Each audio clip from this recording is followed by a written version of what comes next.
Okay, let's assume I've already created some documents, as you can see here. So I want to use them for this sample, one of them for the sample. Then I'll tap on this, my device manager, the document, for it to open. Now I'll go on and tap on the edit icon. So this, in the state of this document is in a print view. So I want to change the view to something else. So there are three options. You are allowed, three ways you are allowed to view your Word document in mobile.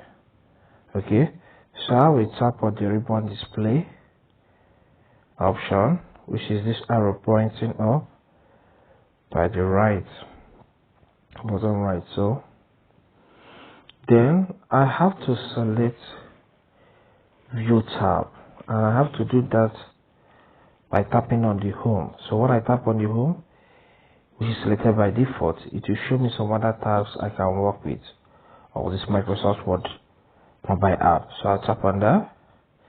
So you can see some other tabs: insert, draw, layout, review, and view. So the commands I'm looking for, I'll find the view tab. So I will select view.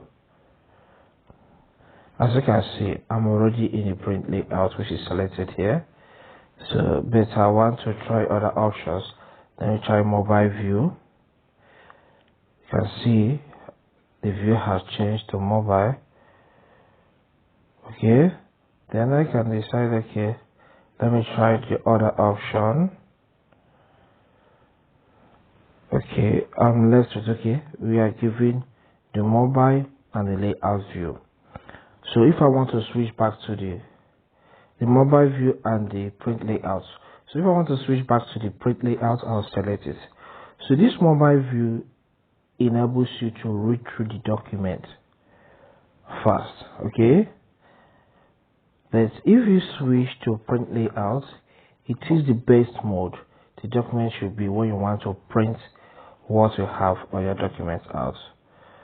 So with this, these are just the two view options made available by Microsoft in their mobile app.